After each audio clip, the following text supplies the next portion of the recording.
নমস্কার, আমি স্বপ্না। দেশ এবং দেশের বাইরে যে যেখান থেকে ভিডিওটি দেখছেন আপনাদের সবাইকে অনেক অনেক শুভেচ্ছা। স্বপ্নাস ব্লগে সবার আমন্ত্রণ। প্রতিদিনের মতো নতুন একটি পর্ব সাজিয়ে এনেছি বাস্তব সব চিত্র নিয়ে। আশা করছি আপনাদের সবার ভালো লাগবে, তাই অনুরোধ রইল পর্বটি প্রথম থেকে শেষ পর্যন্ত দেখুন।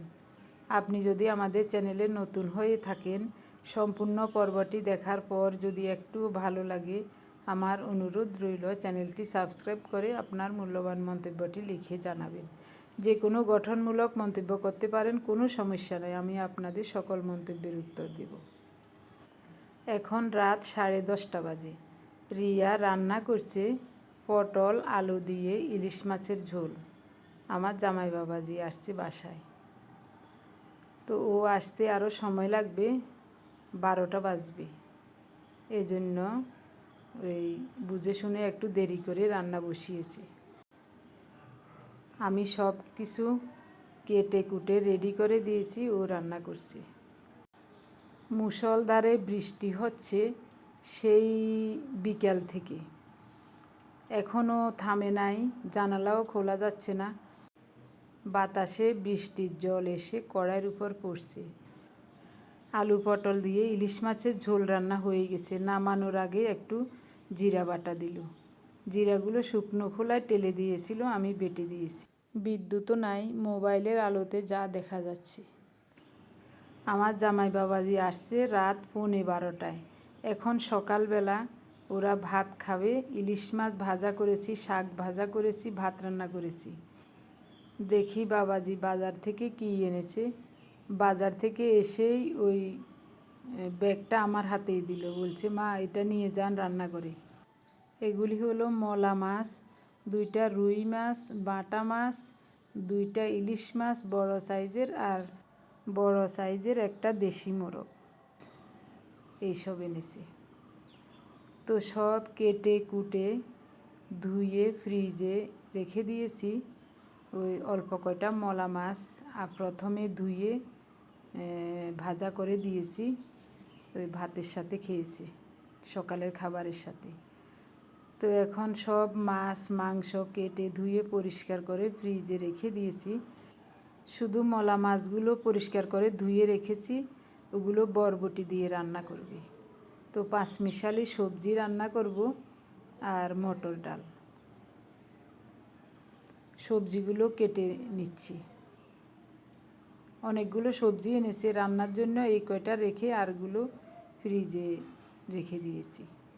তো ডাল আর ভাত বসিয়ে দিচ্ছি, একদিকে ভাত আর একদিকে ডাল। আজ 2 দিন বৃষ্টি থামছেই না, অনবরত বৃষ্টি হচ্ছে।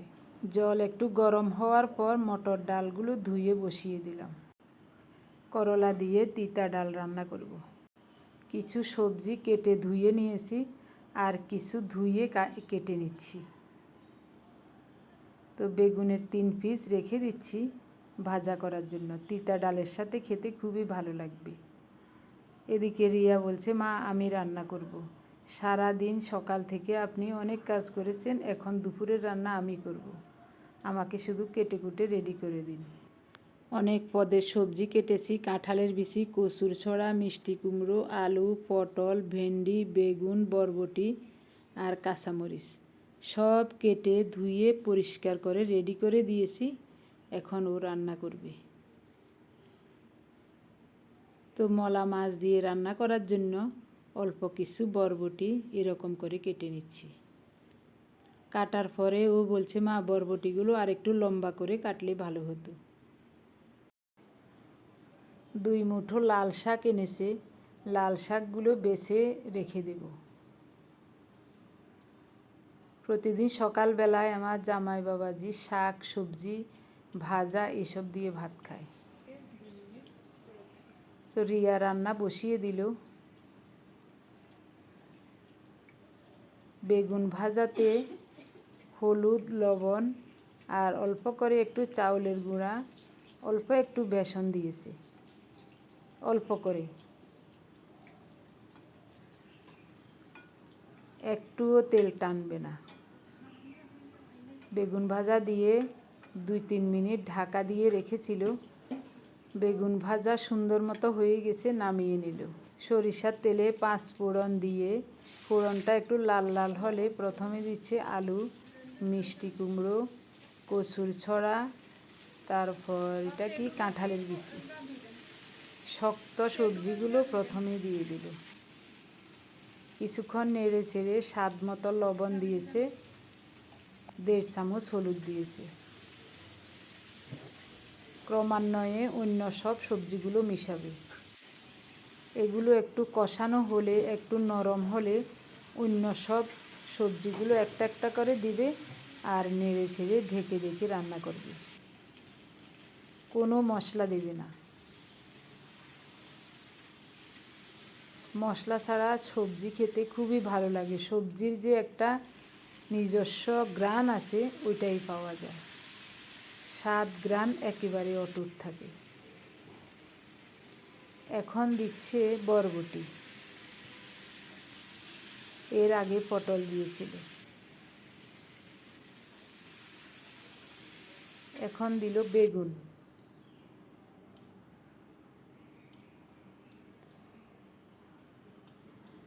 ভেন্ডি সবার পরে দেবে। সবজিগুলো সুন্দর মতো কষানো হয়ে গেছে, দিয়ে দিল কাঁচামরিচ।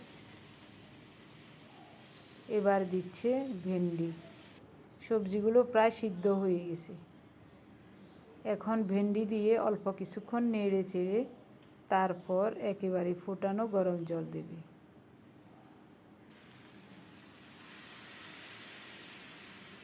সব কিছু আমি এগিয়ে এগিয়ে দিচ্ছি। ও বলেছে আমি রান্না করব, কিন্তু তারপরেও গরম লেগে যদি ওর কোনো সমস্যা হয় এই কারণে আমি ওর কাছেই আছি।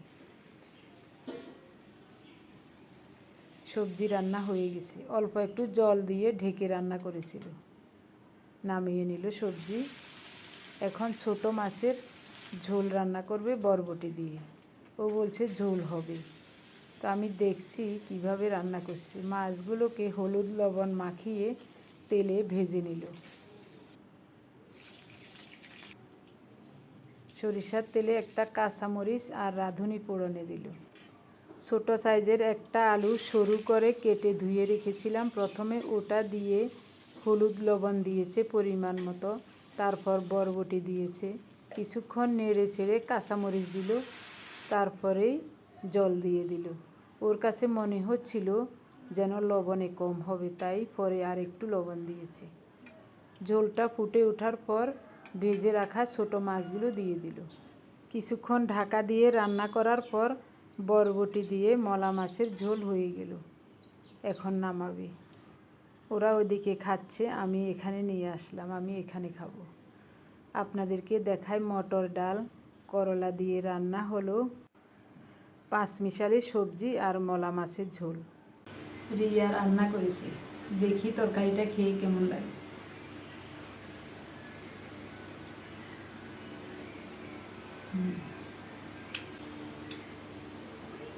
ভালো হয়েছে।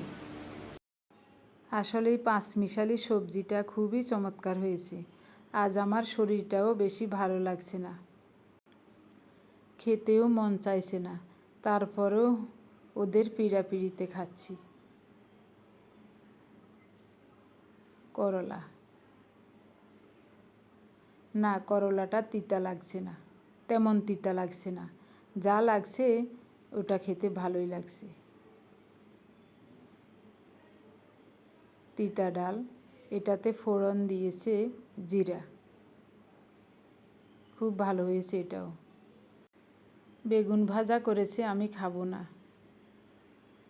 বেগুন ভাজা খেলে মনে হয় যেন অ্যালার্জির সমস্যা হয়। মুখরোচক বা পছন্দের সব খাবারগুলোতে অ্যালার্জির সমস্যা হয়, এই জন্য ওগুলো কম খাই। তিতা ডাল দিয়ে ভাত খেতে ভালোই লেগেছে। এখন মলা মাছের ঝোলটা খেয়ে দেখি। এটাও খুবই চমৎকার লাগছে, তারপরও ভিন্ন একটা স্বাদ। এই ধরনের তাজা মলা মাছের আমরা হাতে মাখা চচ্চড়ি করি বা আলু টমেটো দিয়ে উল্টে পাল্টে মাখা মাখা করে রান্না করি, কী যে চমৎকার লাগে ওটা খেতে। এটাও খারাপ না, এটাও ভালো হয়েছে। একেবারে কুষ্টিয়ার এদিকের রান্না এটা পুরাটাই। তো আমার জামাই বাবাজি এ ধরনের রান্না খেতে খুবই পছন্দ করে। রিয়া আমার জন্য আবারও তরকারি নিয়ে আসছে। আমি বলেছি লাগবে না, ও বলছে মা শুধু শুধু খান। আমি বলছি না রে মা, লাগবে না, আমার কাছে ভালো লাগছে না। খাওয়া দাওয়া শেষ। এখন বলবো আমার প্রিয় ভাই বোন বন্ধু স্বজন আপনাদের নামগুলো। আপনারা যারা প্রতিনিয়ত ভালোবেসে কমেন্টস করে আমাকে উৎসাহ দিয়ে যাচ্ছেন, আমি আপনাদের সবার নাম খাতায় লিখে নিয়েছি।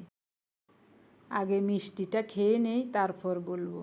আমার জামাই মেয়ে ওরা কি পিড়াপিড়ি করছে মিষ্টি খেতে, কেক খেতে, খেতেই হবে। সকাল থেকে সাদাসাদি করছে, আমি খাই নাই, এখন ওরা আমাকে খাওয়াবে এটা। তো আমি একটা মিষ্টি খেয়ে নিলাম, আসলে খুবই ভালো লেগেছে। মিষ্টিটার নাম হলো হাঁড়িভাঙ্গা। মিষ্টির এই ধরনের নাম আমি কোনো দিন শুনি নাই। আমার জামাই বাবাজি বলছে মা ওরা বলল এটার নাম হাঁড়িভাঙ্গা মিষ্টি। যাই হোক, খুবই ভালো লেগেছে। এখন বলছি, গত 24 ঘন্টায় প্রথমেই কমেন্টস করেছেন সোমাশীল ফেনী থেকে, সুমনশীল সৌদি আরব থেকে, মিনতি মার্মু উত্তর দিনাজপুর রায়গঞ্জ থেকে, বনানী ব্যানার্জি মুর্শিদাবাদ থেকে, পম্পাদে ইসাপুর লেলিননগর থেকে, সোমাদে কলকাতা বাঙ্গুর এভিনিউ থেকে, হর্ষ বসাক সোদপুর থেকে, অনি সরকার শিলিগুড়ি থেকে, মল্লিকা ঘোষ শিলিগুড়ি থেকে, লিপি কুকিং কুণ্ডন সাহা কলকাতা যাদবপুর থেকে, অজয় মজুমদার মাইজি থেকে, হাসিনা খান মনোরমা প্রমাণিক পশ্চিমবঙ্গ থেকে, সুমন্তরা সেনাপতি, শিখা সিনারয় কলকাতা থেকে, মুনিরা সায়েদ ঢাকা থেকে, শিখা সাখী। আপনাদের সবাইকে অজস্র ধন্যবাদ, অভিনন্দন এবং কৃতজ্ঞতা জানাই। আপনারা যারা প্রতিনিয়ত ভালোবেসে আমাদের ভিডিওগুলি দেখে যাচ্ছেন, আপনাদের সবাইকে অজস্র ধন্যবাদ, অভিনন্দন এবং কৃতজ্ঞতা জানিয়ে আজকের পর্বটি এখানেই শেষ করব। সবাই ভালো থাকুন, সুস্থ থাকুন, দেখা হবে আগামী পর্বে।